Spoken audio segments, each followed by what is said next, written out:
Hey guys, welcome back to the Veteran Entrepreneur Podcast. Today I have the owner of Fire For Effects, Paul Zens. He's an Army National Guard retiree, retired as a first sergeant. Also, I have my co-host, Elvin Lantigua. How's it going? Paul, thanks for coming on. We really appreciate it. Yeah, no problem at all. I'm glad you guys are having me do this.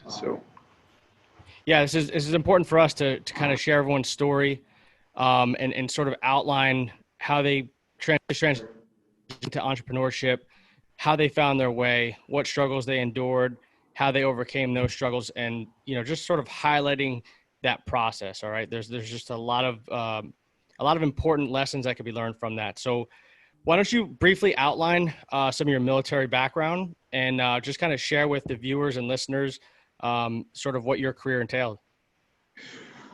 So I guess in the beginning, I joined in August of 1998. And probably one of my favorite stories to tell whenever that happened was I was only 17 years old. So my mom had to consent to me to enlist because I was only 17. And my closest sibling is 9 years older than me. So my brother was in the Marine Corps and he served in the first Gulf War in the 1990, 91. So whenever I was enlisting, my mom was like, I don't know, your brother went to war. Don't really feel good about this. So she talked to my brother. My brother said, well, he's joining the National Guard. Nothing happens to the National Guard. They're fine. No big deal. Then a couple of years later, September 11th rolls around. And actually, prior to September 11th, I got deployed for Operation Desert Spring to Kuwait and Saudi Arabia. So even before September 11th happened, I had my first deployment. My mom freaked out, mad at my brother for letting her or talking her into signing that piece of paperwork. And then September 11th happened shortly after that. And as you can guess, the mobility and the involvement in the Guard proceeded to take precedence and continuous deployments throughout the Guard. I went in 2002 and then my last one in 2011. 2011 was a big one for me. I was embedded with the Polish Army, 17th Mechanized Infantry Division. And that was quite an interesting deployment. I was on an 18-man American team. And when we did that, we went to Poland for about a month and a half prior to going to Afghanistan. And so that was really, really a cool experience for me, is to go train with the Polish Army for a month and a half in Poland and then deploy with them. Again, on an 18-man team. And when we arrived in country, we broke up into smaller segments. So me and three guys from my team, so a total of four of us, went to a small Polish FOB in RC East called FOB Brewer, where there was about a total of, I would say, 18 American soldiers on that FOB. The rest were all Polish, battalion of Polish soldiers. So felt a little isolated, very few people that you could speak the same language with. Oftentimes, whenever I went out on missions, I was the only American. Wow. So you have to find the Polish soldiers that speak the best English, and whenever things go down, they forget how to speak English. It's just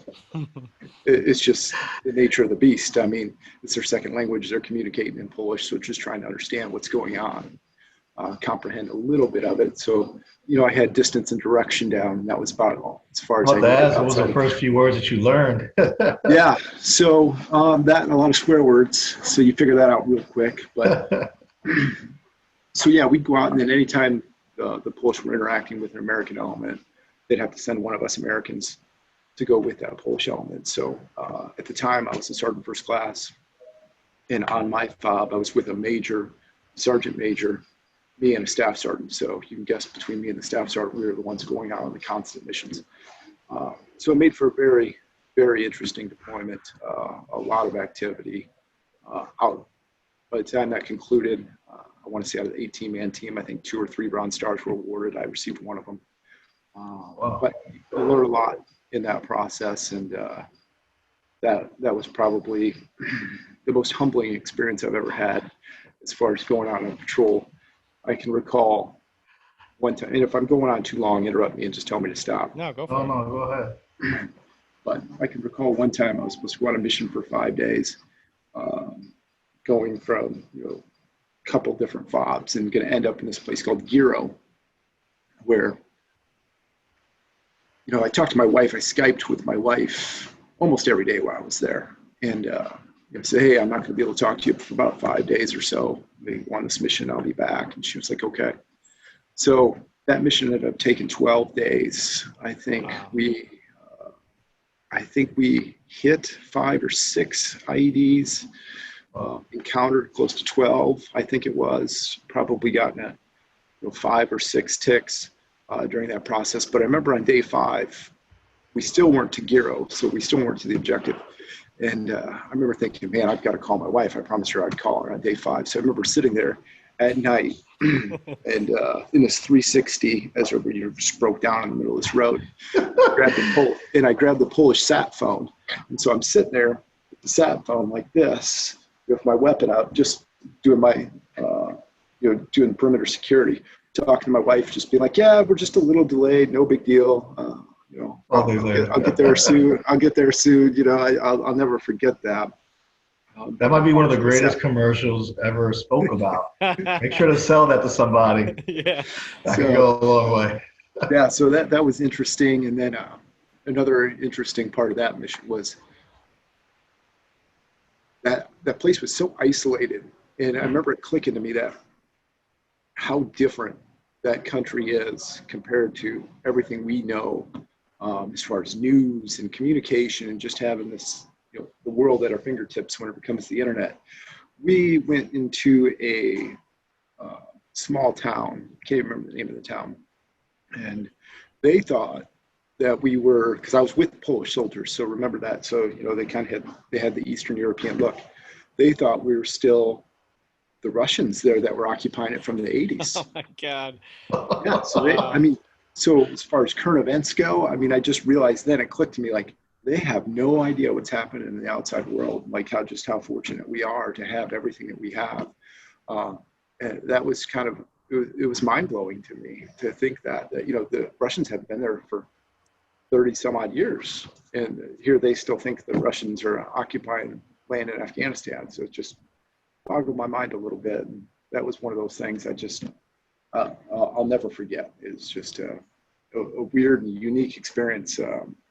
That was hard, but wouldn't trade for anything because it gave me some perspective, coming back home and just kind of appreciating what I have and be able to, one day whenever my kids we'll be able to understand the story, share that with them and just let them know how fortunate they are. So part of me wishes everybody realizes how fortunate we are here, but until I guess you live it, you never know. Yeah, absolutely. So were you like an embedded training team or were you advising Yeah. the Polish? Okay. Yeah, we're an embedded training team. Okay. And how long? Explain for our viewers what an embedded training team is, just in case they don't know. So what we would do is, like, again, 18-man team. So the battle space that we were in Afghanistan was a Polish battle space. So basically, our full bird colonel, our team, the commander of our team, he was to support and give guidance to the Polish commander, their general there.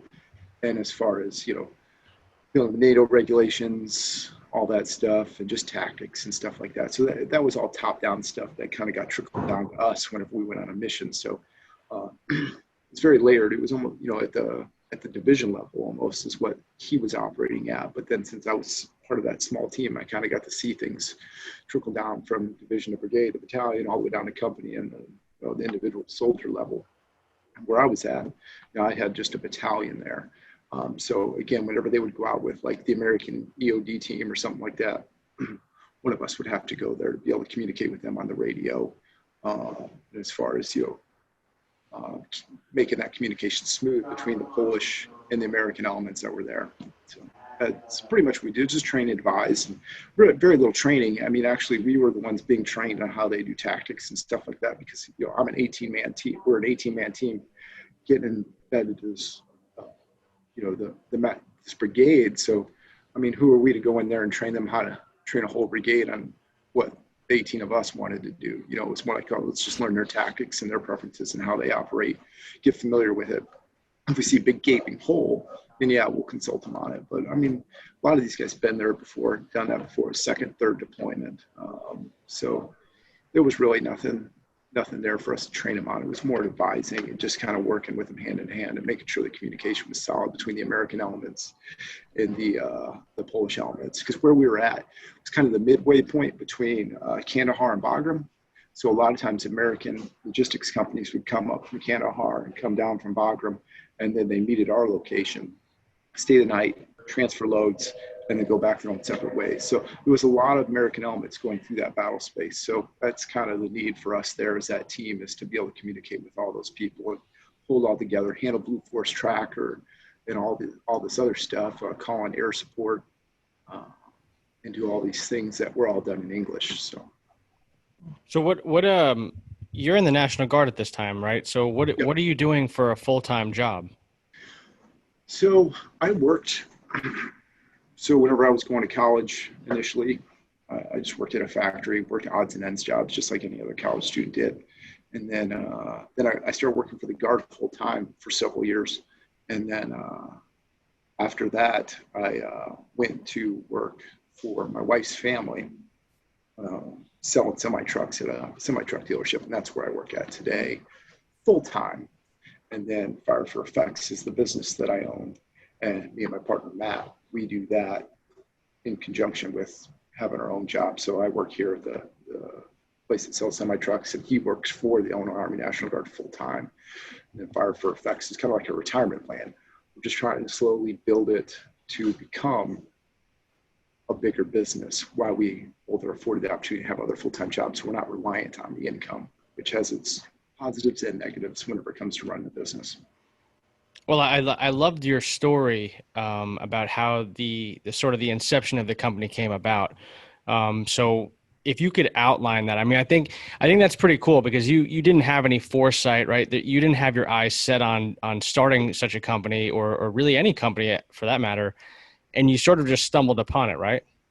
Yeah. So I was a first sergeant for a logistics company, and then my partner Matt at the time, he was what we call, I don't know if you're familiar with the National Guard at all, but they have full-time staff, and it's like 2 or 3 people that work full-time for the unit.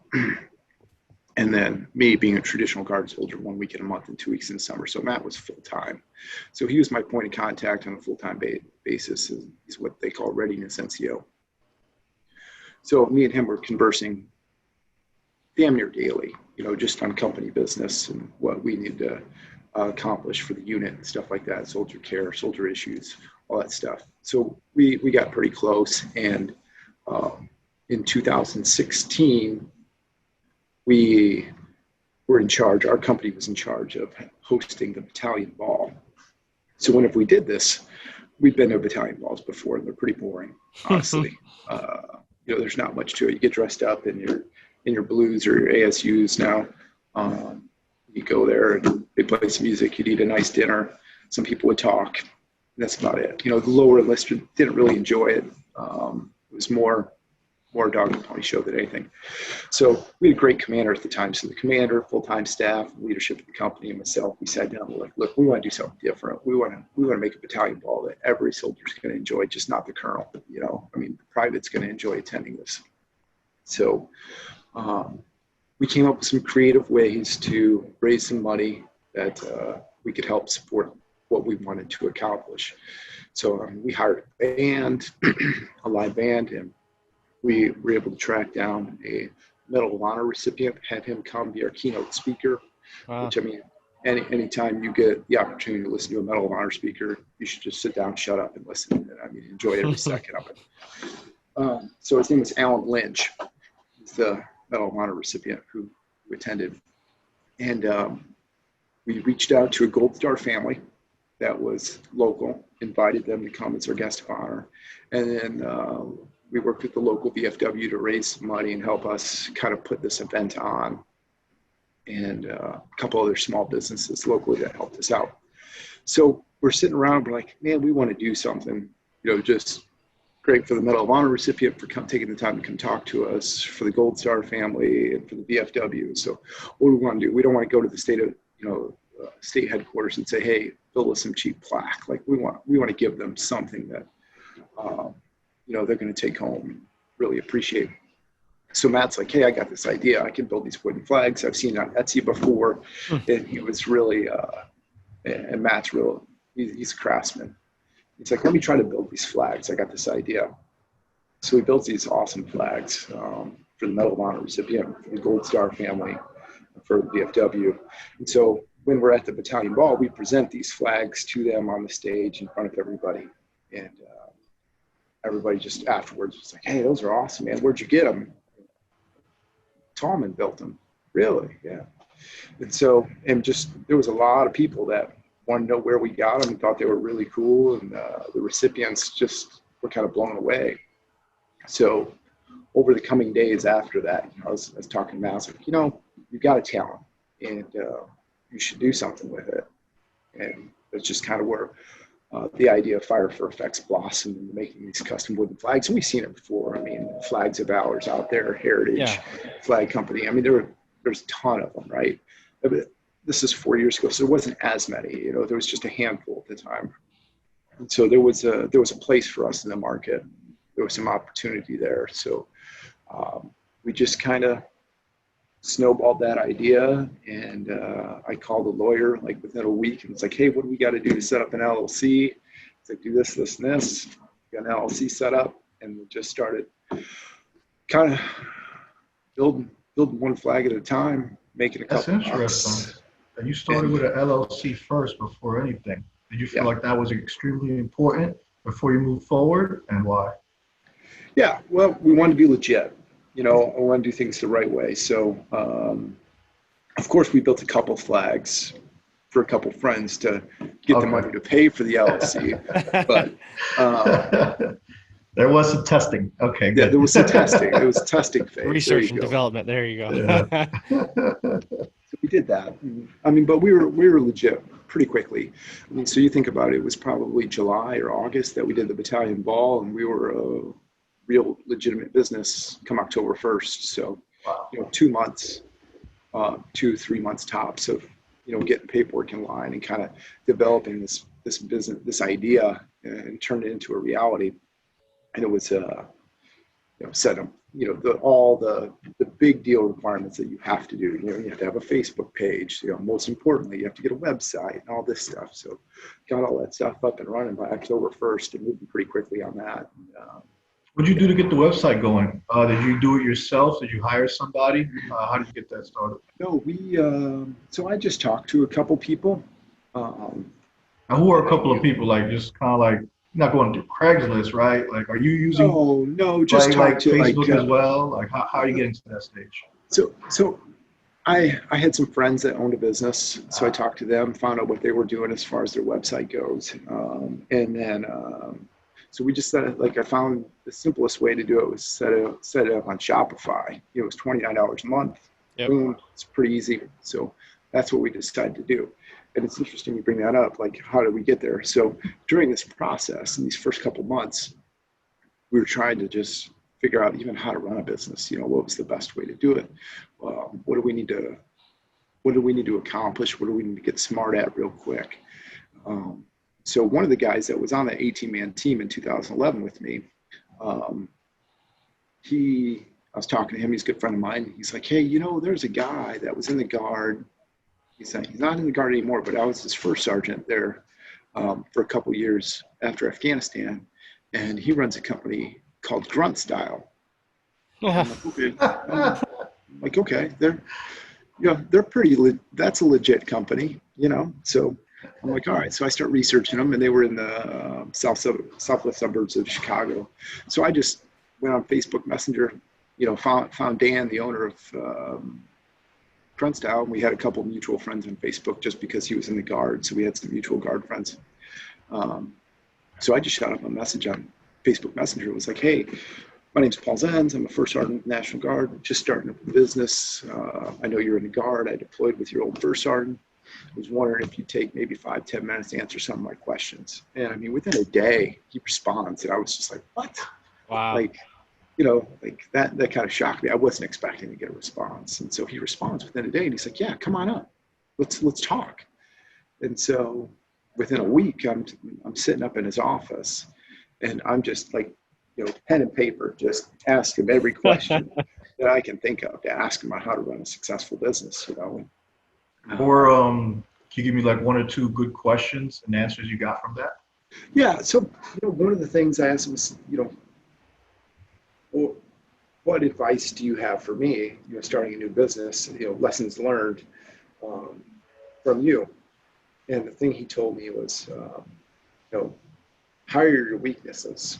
And I thought that was a very good point. Like, just don't think that you could do it all. Like, if you're not an accountant, don't try to be an accountant. That's kind of what he said is, he said, I just thought, hey, I'm selling t-shirts. That's all there is to it. I can track that. I sell $15 and I make $5 on it or whatever. And he's like, but then the accounting process, taxes, all that stuff. And he's like, and I was just in over my head. And he's like, luckily, my wife, she's phenomenal with that. So I had to hire my wife, and then you just kind of hire people to support your weaknesses, what you're not good at. And I kind of took that to heart. Now, me and Matt, we're kind of a two-man team. And I say that, I should say we're a three-man team because his wife, again, kind of one of those things like the artwork. When we do our custom flags, one of the things we take pride in is like if you were to send us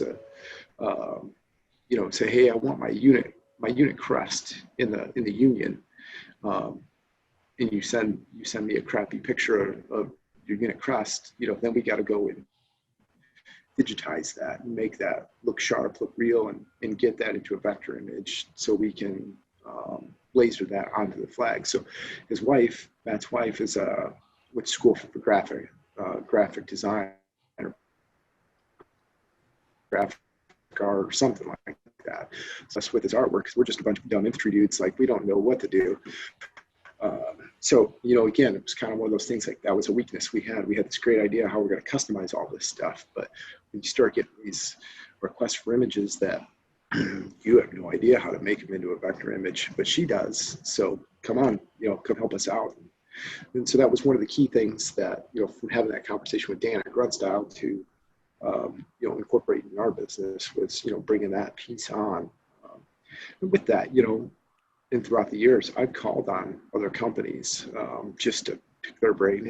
And, some of them won't answer the phone. Some of them won't answer my email because they see us as a competitor or, just don't have time, whatever the case may be. But the guys who do pick up the phone, they're willing to help, and like, I don't know if you guys ever heard of this t-shirt company called Infidel. I don't even know if they're still doing business or not, but I love their t-shirts, man. Like I really did love their t-shirts. They had like mandatory fun t-shirt, stuff like that. Remember that like one? Yeah. I said, that's money. Some of those went viral. Yeah. So I reached out to the owner, Pete Bell, and he was like an 82nd Airborne guy, and talked to him a little bit about it. Just kind of got his advice. So I was one of these t-shirt guys because they seemed like they were the ones who were picking up the phone, and they were the ones who were successful. So I was able to just reach out to them, and they'd answer the phone and talk to me, give me some advice. Because at the time I was building wooden flags, so I was no threat, I was no competitor. But I really loved what Infidel was doing. How me and Matt always talked about it, and it's like with Infidel, I don't know if they went out of business or if they're still in business, but I was like, there's something about his t-shirts I love. And so once we made enough money, I was like, we had a couple good ideas for some t-shirts, good idea, ferry, an election t-shirt, a couple other things. We're like, let's just design our own t-shirt. We got the money, let's do it and see what happens. So then that's kind of how we got into the t-shirts, is we just created some t-shirts we liked, tried to sell them, and it worked out okay. And then we got into coffee. So now if you were to look at our website, you'd see we got coffee, wooden flags, and t-shirts, and people would be like, that doesn't make any sense. How do all three of those go together? But to us, it was just another avenue for income stream. So if we don't sell coffee, it's not that big of a deal because I don't have any overhead there. It's coffee to order. So until you actually order that coffee, I don't pay for that coffee. So for us, it was like a no-brainer to get into coffee, and it helped this local small business kind of get some customers going because, hey, soldiers in the military, they drink coffee. So he came to me and he's like, hey, I want to partner up with you. And that's how we got into coffee. So it's kind of went from wooden flags to t-shirts to coffee, and now that's what we do. And always looking for the next thing to sell or create, or just try to create a brand that has multiple items that we think our customer base will appreciate and purchase. So for your t-shirt business, you're still selling them, obviously, have you completely outsourced? Are those drop ship How did you set that up? Because there's a lot of people that want to go into that particular realm, and so it's just a good. You don't have to go super deep into it, but if you could just sort of outline how you piece that together. So really, we just found a local company here to me that does T-shirts. And so I just went to them and said, hey, look, this is our idea. This is what we want to do. We obviously don't have the equipment to make T-shirts. So Right. we're gonna rely on you. And so we just kind of worked it out with them. It's like, hey, if I order 100 T-shirts, this one T-shirt, so now I'm going to have some inventory, but I'm going to get it cheaper by buying 100 versus one. So, we just basically come up with the design, order 100 of them to get started, just to get a decent price, and then sell them. And then, as we sold, we just put that money back into the T-shirts, and we'd create another T-shirt and buy another 100 of a different design. And then once we got low, then we turn around, order 100 more, and then we had a better deviation of sizes. Who was buying what sizes? Because at first I think I bought way too many smalls and way too many double XLs and not enough larges. So you just kind of learn that as you go. But every dollar that we got from T-shirts, we just put right back into T-shirts and ordered more, or came up with a different design. And we're not huge into T-shirts, and except me and Matt talk about it all the time. It's like, I don't need to be Grunt Style, and I don't need to be Black Rifle Coffee Company, and I don't need to be Flags of Valor. Whenever it comes to those three entities, I just need a little bit of each one of those. Just give me a little bit of business of each one of those, and we'll be just fine. So yeah, a little diversification. Why not? Yeah. So and like even 2020, like flag sales were way down, and part of that is because just nobody's got that. Nobody wants to spend money on stuff like that. They'll wait to do that. So flag sales are way down, but coffee sales are up because everybody's at home. So, it's a good thing we had coffee. Yeah. How long do you spend, because both of you have day jobs, so how long do you spend on your business? How do you, daily, weekly, and how do you split that? I mean, you also have wife, kids, like how do you do all that? So in the beginning, it's a lot, it's a lot of conversation between me and Matt, and that's just text messages and some phone calls here and there. But I'm able to do it. In the beginning, it was a lot of like, hey, kids, it's time to go to bed. They go to bed, I kiss them goodnight, say goodnight to my wife, and then go back down to the basement and work for a couple more hours, and do that in the beginning until you can get past that point. And same thing with Matt, whenever he's building flags, it's like, hey, like he's building flags till midnight, getting up at 5:30, going to work, taking care of the kids and stuff like that. So you had to create spare time, it's what time you would normally lay around and watch TV or something like that. Now you're working, and, that's just what you had to do. And it's not the easiest thing to do, but they're trying to balance all that stuff out. Now it's more, we've got a pretty good routine. We've got a pretty good balance. So it's, if I get an order, I can do that during my work day. It's not hard, to text Matt and send him the order, and, send an email here and talk to a customer on the phone. So it doesn't occupy too much of my time throughout the day. It's more like the bookkeeping and stuff like that, just tracking all that stuff. And now, I might dedicate one of those nights a week versus every night that it was in the beginning, because now I've just gotten more efficient and gotten a little bit better at some of that stuff and have a process in place. I'm a lot more organized than I was 4 years ago, that's for sure. So I had receipts flying all over the place, not knowing what I was doing, just nervous, handing the tax lady our stuff, hoping I got it all right. So now it's more of a routine than anything. So it doesn't take up too much of your time, but you got to ask for help too. And that's a big thing. Like me and Matt, we live in two different parts of Illinois.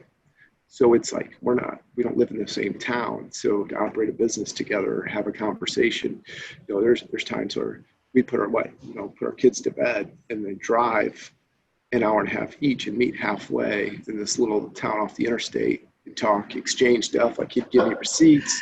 Wow. I'd give It's in the middle of the desert, covering your yeah. mouth. Yeah. So it was, so we did a lot of that in the beginning, even in the next couple of days, I got to go out, I got to drive about an hour to go pick up a flag so I can deliver it to somebody locally here that ordered it. So it's just one of those things. It's like, you just try to figure it out and make it work. Well, I want to touch on two things, but one, I mean, that's the beauty of Shopify for those people who are going to try to open up a storefront, at least in a digital storefront. Like the different apps within that platform really make things a lot easier, right? Like, you can link into QuickBooks, you can link in, not that that's the be all end all, but you can link into all these different apps, and you can really kind of centralize everything on Shopify and really manage fairly easy. I mean, you still there's a learning curve to it, and there's definitely a learning curve as to, expanding that platform, especially if you kind of get a little more complicated. But the other thing I was really interested in is how long does it take from raw material to make a flag for Matt? Like, I mean, is this like how many can he produce? You know what I'm saying? Like, what's sort of? We've never tested his capabilities to the fullest extent. We should. I mean, like we've never had that many orders. No, but there's been times where Matt's wanted to quit and he's broken stuff, and I've got to talk him off the ledge, because I was like, hey, like, we got to get this done by this date because there's a retirement ceremony on Saturday, so we got to ship this flag by Monday to make sure it gets to Nebraska or wherever it's going. And it's, and so he's getting mad at me because I'm pressing him, because I told the customer, yeah, no problem. Like, we need the sale. So, and one of the interesting things here, so in 2016, in 2016, we just started the business, and so we're sitting there, and one guy from the National Guard calls Matt. He's like, hey, look, dude, he's like, we are hosting the Chicago Cubs caravan, and they just won the World Series. And so he's like, we're hosting the Chicago Cubs caravan at the Armory here in Chicago. They're going to stop by. We'd like to present Joe Madden, the coach of the Cubs, with a flag on Saturday. And this is Thursday. Nice. Say yes to that. So it's like, Matt's like, he calls me. He's like, can you believe this shit? And I'm like, that's pretty awesome, And he's like, yeah, we got to do it. I'm like, heck yeah, we do. And he's like, so I've got 24 hours to put a flag together. And, and I mean, it takes a while for it to stain to dry, to clear coat it to dry, you know what I mean? So he was pressing every last minute, but he got out a custom flag for the Chicago Cubs in, probably 30 hours from taking order to actually delivering it. I think he called off sick that day at work, that Friday, but he got it done, But it depends. Our process for a flag would be, if you were to order a flag today and you were to say, hey, I want this on the Union and then 3 stripes to say whatever, I'd take that email, I'd send it to Matt and Emmy, and I'd ask Emmy to do what we call digital proof. So I take what you send me, we develop a digital proof. It's just a black and white, but it's an image, like a PDF image, that I'd send back to you and say, hey, this is what your flag's going to look like. Do we got everything spelled right? Is it all in the right position? Do you want on this line or that line or whatever? And so we do a little bit of back and forth on that. Emmy can usually whip those out, just depending upon if we've done it like the 101st symbol, like she's got that already. Right. If it's a new image, it's going to take her longer, but if it's an image we've already done, it's pretty quick. So that's a couple of days going back and forth with the customer, just getting that lined up. Once that's done, then I push to Matt for production, say, hey, all right, build this flag. And then it's just going to depend on, what materials we have, because we try to order, in bulk and pre-build if we can. So, I mean, typically we can push out a flag order in 2 weeks. That's pretty much turnaround time. But we've been bombarded with orders like around Christmas time. Then it's like, if you didn't get your order in by the beginning of November or the middle of November, I don't know if we're going to get it delivered by Christmas. You know what I mean? So we run into that challenge every time, because we just get hit hard with a lot of orders, and then you only got so much time in the day to build them. So. Are these fully customized? So like, or can someone order, like, if I want 11 by 13, you'll make it regardless of the customization, you'll do it? Or do you have sort of like, the 12 by 24 standard and yeah, we got so 3 sizes. We had 4 sizes. We had a large that was like 4 foot wide. But we got rid of that because it's a lot of labor. It's hard to get it in the laser to customize it. And then shipping was just out of control to send something that big. So the biggest flag we do is 36 inches wide. Then we do one that's 24 inches wide. And then we do what's called a mini, which is 12 inches, which is pretty cool. Part of the business too has been able to evolve to do something different that all these other flag companies aren't doing. So one of the things that we do that we find ourselves to be pretty unique at is with the mini flag, you can actually take the back of it, and the mini flag's about the size of a piece of paper, and we can put that whole thing in the laser. And so what we've done is we've given our customers the capability to write something down with a black Sharpie and a piece of paper. Like if you wanted to write a note to your wife or whoever, and so you got this flag built for him. Say it was for like a former soldier you served with that was retiring. You want to get him this flag that's got his unit on, unit crest and the union, and then his name on the stripe. Then on the back, you want to put a personal message. Like you can just write on a white piece of paper with a Sharpie, your note in your handwriting, take a picture of it, send it to us. We'll take that, we'll digitize it, and then we will print that on the back of the wooden flag. So when you got a flag, it's got this personal message in your handwriting on the back of this mini flag. That's really cool. So that's one of the things that how the mini flag kind of evolved into something different that we could do that nobody else offered. And that was just a part of trying to be creative and do something different and stand out in this crowded marketplace. Well, how hard do you, when materials of wood, like do you factor in the weight, like, what type of wood to use? And are certain types of wood just doesn't work well for lasers? Like how do you go about what wood and what's the future looking like for that? So you're talking to the wrong person on that side of the business. Oh, right. It's Matt, but I can tell you that Matt has, through trial and tribulation, I mean, he's figured that out. He's run through white ash, through oak, through cherry, and found out what works best as far as the laser goes, what works best as far as burning, because he burns. He torches and burns the blacks, so you got the light colored stripes and the dark stripes. So those are torched. So it's just a matter of how, he plays with all the wood, he does the research, and figures all that stuff out. Weight is a big thing when you're hanging these things on the wall. So that's what I was thinking, that and shipping, like, how do you, yeah. So that's what got me to ask that. Yeah, so Matt figures all that out. I mean, he's a genius whenever it comes to that. I mean, it wasn't without some errors and, some mistakes along the way, but I think he's found the right wood to use for certain projects, and that's what he goes to. So what's your plan going forward? I mean, you're retired, Matt. I'm assuming is close to retired. I think you said he was a first sergeant.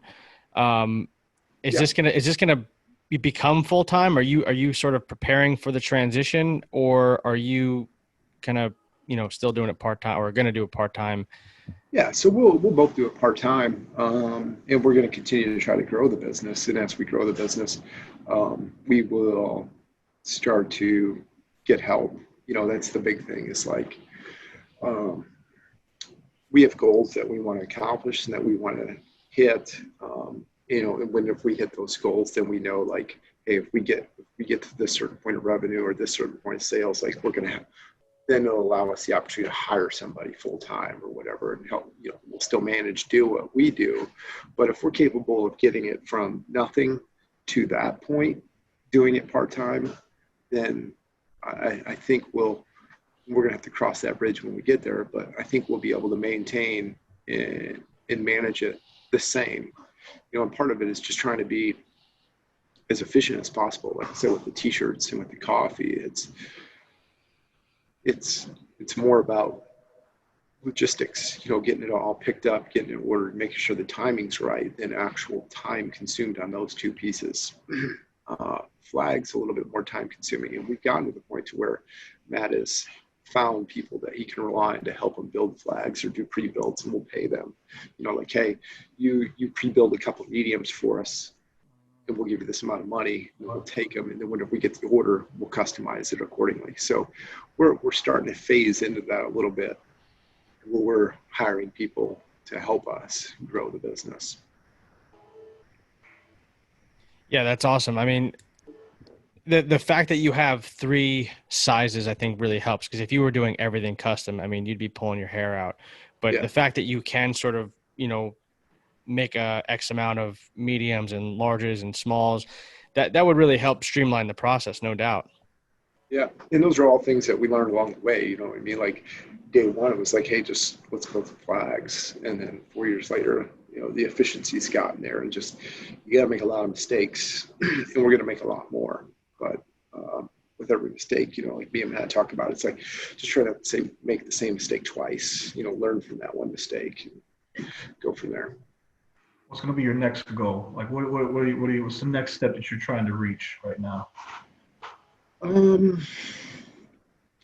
would say like I said, we'd like to get through 2020. We'd like to survive 2020. It's been a rough year as far as sales go. So that's goal number one. Let's see the bright side of 2021. But no, I think it's just, I think the next goal is just being recognized a little bit more, we're more of like a regional product, like everybody in Illinois Army National Guard knows who we are, and they buy stuff from us. But and we've sold flags to people in Alaska, California, New York, I mean, you name it, like Florida.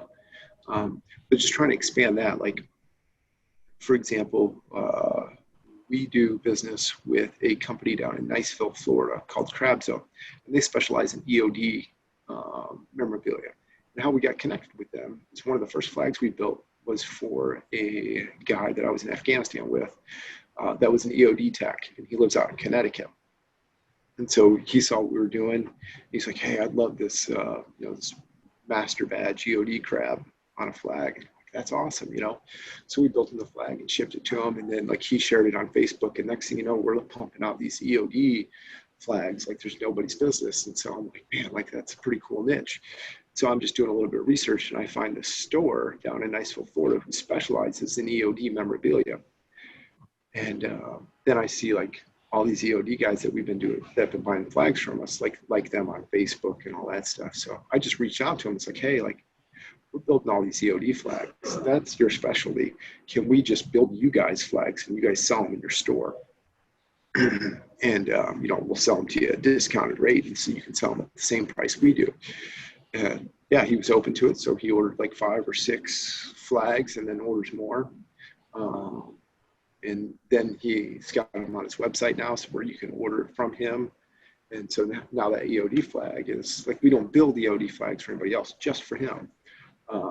So we've kind of given him that piece of our business, but in return, we get a lot more orders, and he's got our flags in his store and he's selling them on his website. And then once we got the coffee, I said, hey, do you guys sell coffee? No. Do you want to? Yeah, sure. So we're going to sell coffee, and we'll white label it. So it won't be our package. How do you want your package designed to be? And it'll be Crab Zone coffee. So that's awesome. So they designed it to look like a package of C4. So their coffee looks like C4. That's awesome. So now I've got, like, whenever I go make a coffee order, like, so he sells coffee online, and then whenever they get that order, they send it to me. I put it in. We put it in their bag, and then drop ship it to their customer. So it was just one of those things. It's like doing that research and having that one guy from EO that I was in Afghanistan with want an EOD flag, and designing that with him turned into this great business relationship with this guy down in Niceville, Florida, that I've never actually physically met. We've talked on the phone, we've texted, we've emailed, but me and him, we've never actually physically met. And that's kind of the cool thing. It's like I can do business with this guy down in Florida and never even meet him. And he carries our stuff in his store. We do coffee for him. We do flags for him. So to answer your question, I think doing more of that, finding niche businesses that we can tie into.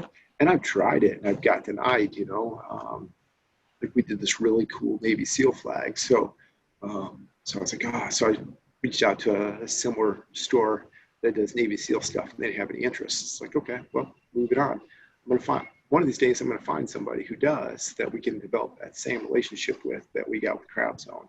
So I think that's kind of the next step for us, is broadening and not being so regional, but, getting involved with other businesses and partnering up and developing that relationship that way. Because they're advertising our product, we're advertising their product. And And that's what, like, so every year in November, I do on Facebook, I do like this top 10 list of better known businesses and gift ideas. And so I just go around and I buy stuff from better known businesses. And I use the tribe, the Veteran tribe. I watch that. I watch that closely. I see who does actual physical products, and I'll go buy their product. I won't tell them what I'm doing. I just go buy their product, and then I do a short video about them in November. Say, hey, go buy this product, because if I like it, and I actually went out and physically bought it. But Crab Zone's on that list every year. You know what I mean? Because I have a relationship with them, so I'm going to go buy one of their products, and then their own remarks like, hey, like, you don't have to buy it. And I'm like, well, no, how can I encourage somebody else to buy it if I don't spend my own money doing it? Like, I'm not going to take your freebie because I'm going to buy this thing, you know. Hold on. Like last year, I bought this tumbler and then just did from them and, you know, put that on my top 10 list. So I try to do things like that. And hopefully that'll spark up a relationship with another veteran-owned business that I can do business with. They'll buy our product or share our product, and we'll do the same for them. That's a great idea. I really, really like that concept. I mean, you're very creative. You're very crafty, and you've got a great acumen for business. So that's kudos to you. I appreciate that. I think that's key, man. It's being creative, like trying to find a different way, a different approach, something that somebody's not doing, because you can see the same stuff on Facebook and Twitter and all that stuff over and over again. But it's trying to be a little bit different, set yourself apart.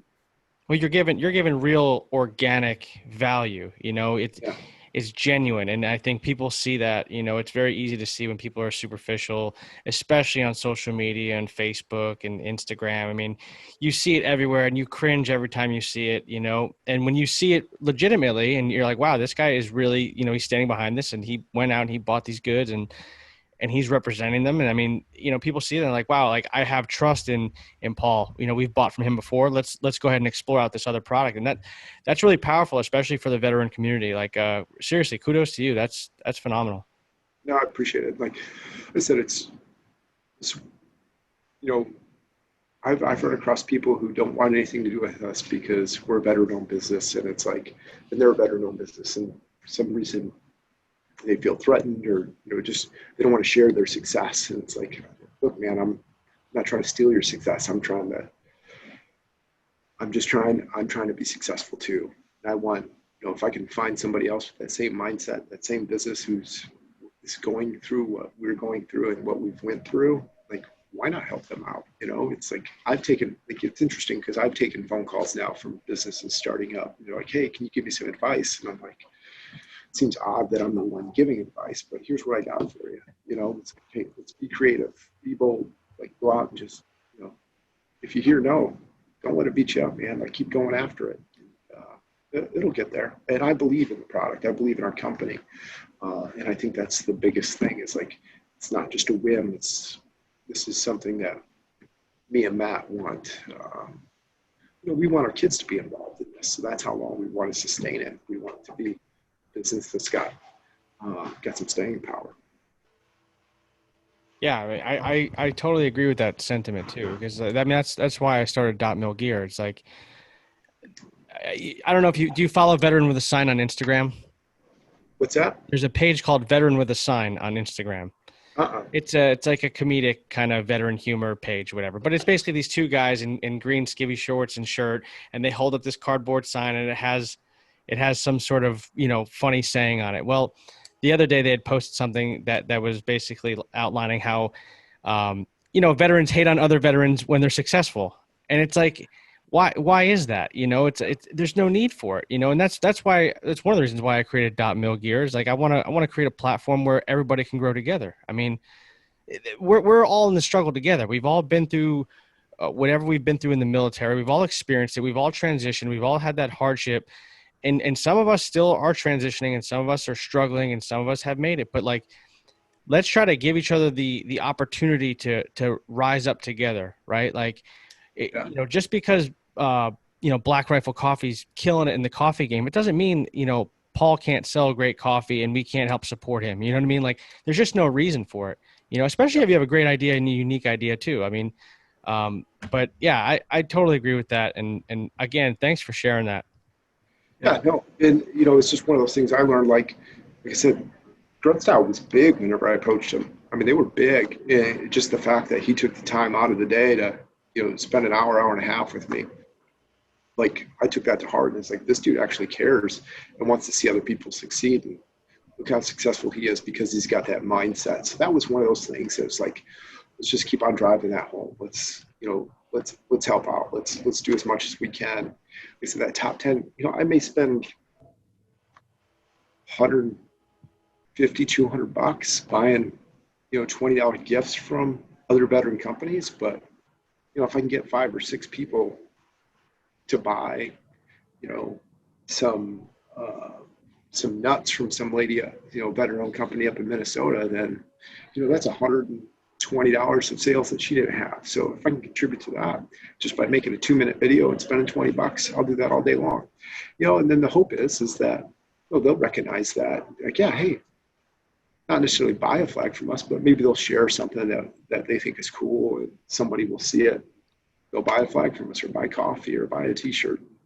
Just hopefully it just kind of evolves into that for each business, so I'm sharing their stuff, they're sharing my stuff, and somebody out there is going to see what we're sharing or what we're doing and want to buy one of our products, whether it's mine or theirs. And that's a win because all I'm doing is talking online. I'm not investing any money by making a video, and making videos on Facebook are free. So, if I can make a video and 100 people share it, 6,000 people see it, then hey man, we win. Well, I think that's a great segue. Why don't you tell us where we can find you on the interwebs? FireForEffects.com. So just like it sounds, FireForEffects.com is our website. And then Facebook, that's, at Fire for Effects. Twitter's a little different. It's fire_4_effects, because somebody already had that Fire for Effects thing. And the Instagram, we're at Fire for Effects. So we're pretty easy to find. Well, yeah, if any of you out there who have any accounts on Facebook, social media, please go ahead and give them a follow. We really appreciate you coming on the podcast. I know our viewers will definitely take value from this. I mean, especially that story at the end, that's really moving stuff. And I mean, it touched me. So thank you again from the bottom of my heart. Elvin, do you have any parting words? That's that you said the whole support thing. It really also touched, in the real estate industry starting off. It was the same thing, you get some people, you call some people are kind of, standoffish. And I don't know, in my head, like, we're not Disney. None of us are a monopoly conglomerate. Like, there's more than enough customers, that we can all share. As a matter of fact, you build each other quicker by working with each other, because, your customers aren't my customers. And if they were, odds are they probably wouldn't, if you see something you like on yours page, it wouldn't be the same thing they have, So really hit home. I think that's the number one thing to take away. And as a question, I'd just like to ask, is there anything you'd like to tell somebody who's about to start to be an entrepreneur as a veteran or active duty? Just be patient. I mean, I'd say nobody gets rich overnight, but I'm sure there are people who do. But it just takes a lot of work, man. A lot of mistakes. Don't get discouraged. Keep at it. Be creative. Try to be a little bit different. I mean, like I said, with the flags, there's a lot of people in that space, but it's just trying to find one little thing that can make you different, set you apart. You all build wooden flags, so just do something a little different. Be a little bit more creative than the next guy, and hopefully that gives you a leg up. But just don't quit. And be patient with it. I mean, if you believe in it, keep pushing it, it'll happen. And be kind to people. People reach out to you, you reach out to them. That's how relationships are built. Relationships are what's going to drive that business. So just try to create as many relationships as you can, working with people who are good people, good businesses. And again, getting creative with those other businesses and how you guys can co-op and how you guys can work together. That's a big deal. And if you do that, you put in the work. Like Scott was laughing, it's like, hey, put wife and kids go to bed, then you go back downstairs and go to work. Like, that's what it takes. So in the beginning, it's going to be tough. And there's going to be times you're going to want to quit. But if you believe in it, don't quit. Keep on driving. Amen. Thanks again, Paul. Guys, if you haven't subscribed, please hit the subscribe button below. Elvin's always getting on me for this. I don't know where the button's at, but There it is. Thanks to everybody who's viewing and supported. We really appreciate you guys' support. Again, please check out paulfireforeffects.com. And thank you very much, guys. I appreciate it. Yeah, thanks, Scott. Bye Nice now. to meet you. You too. Take it easy. Like what you heard, don't forget to like and subscribe to the Veteran Entrepreneur Podcast brought to you by .milledgear.com.